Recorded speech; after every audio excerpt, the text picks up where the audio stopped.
THC ban passes the Senate. Again, it's July 30th, 2025, and these are your headlines. The Texas Senate has once again passed legislation to ban the sale of THC products, reviving a fight over the intoxicating marijuana products that sparked a rare public rift between Lieutenant Governor Dan Patrick and Governor Greg Abbott.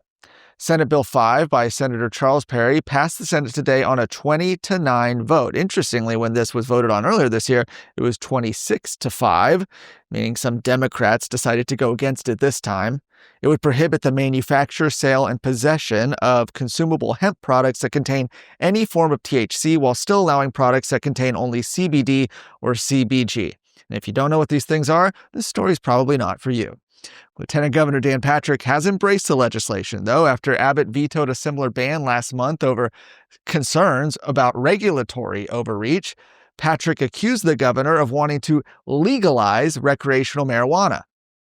Since then, however, Governor Abbott has taken a harder line. He said in a recent interview that he wants to ban intoxicating hemp products altogether. Meanwhile, in the House, Representative Gary Van Dever has filed an identical companion bill, that's House Bill 5, which he said would serve as a starting point for negotiations. The legislation comes after months of controversy over how to regulate the market of hemp-derived cannabinoids. Many of these products are sold openly in smoke shops, gas stations, and CBD stores across Texas, despite being chemically similar to marijuana, in some cases even more potent. Supporters of the bill say that Texas has unilaterally created a backdoor recreational market unintentionally. Opponents, including some veterans and business owners, say that the products provide relief from pain and anxiety and that banning them would devastate small businesses. The House has yet to take up its version of the bill. 2 Planned Parenthood facilities in Houston are shutting down at the end of September. Planned Parenthood Gulf Coast has announced it will close both its Prevention Park and Southwest locations, 2 of 6 in the Houston area, on September 30th.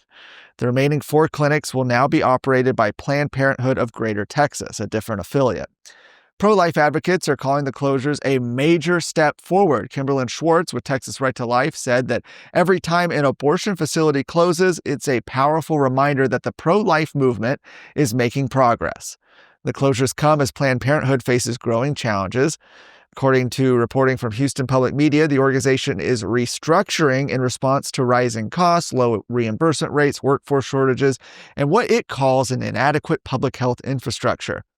One of the facilities closing, Prevention Park, is particularly significant. This 78,000 square foot building, opened in 2010, was among the largest abortion clinics in the country, in the Western Hemisphere, in fact. At its peak, it performed around 10,000 abortions each year, up to 24 weeks into pregnancy.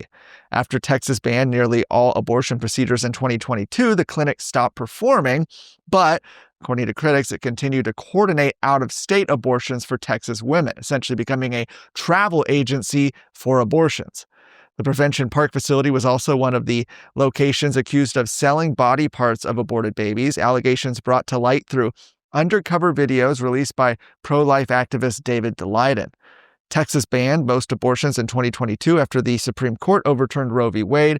That triggered a state law passed in 2021, which made nearly all abortions illegal. And since then, the fight has shifted towards abortion pills, which can still be ordered online and shipped into the state. Howdy, folks. It's Chris Salcedo from the Salcedo Storm podcast. You might know me from my TV show on Newsmax or my radio show on AM 700 KSEV in Houston. As a veteran broadcaster, author, and conservative political analyst, I've teamed up with Texas Scorecard to take a no-nonsense approach to the toughest questions Americans are wrestling with every day. Join me on the Salcedo Storm podcast, where I challenge the status quo and bring you fresh perspectives on the national, state, and cultural news. Tune in weekdays, available wherever you listen to podcasts. A new poll paints a troubling picture for Harris County, with a majority of residents saying they're headed in the wrong direction. The University of Houston's Hobby School of Public Affairs surveyed more than 2,300 registered voters and found that 57% believe the county is off track. That sentiment's especially strong among Republican voters, pointing to growing partisan divides just months ahead of critical local and congressional elections.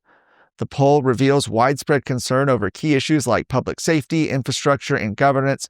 45% of respondents cited crime as their top concern, followed by poor street conditions at 39% and flooding at 37%. At the neighborhood level, these concerns become even more personal. Residents named deteriorating roads, broken sidewalks, and break-ins as the biggest detractors from their quality of life. County leaders are also grappling with a $270 million budget shortfall. Voters are deeply divided over how to address it. 38% say the county should cut programs and services to close the gap, while 30% say they would prefer to raise taxes and fees. A split that underscores the challenges local officials are facing as they're trying to build a consensus around a path forward. The results come at a pivotal moment, with many voters preparing to head to the polls next year. Issues like crime, infrastructure, and fiscal responsibility at the top of mind. The direction of Harris County's future and who leads it could be hanging in the balance. For more of today's stories, go to TexasScorecard.com.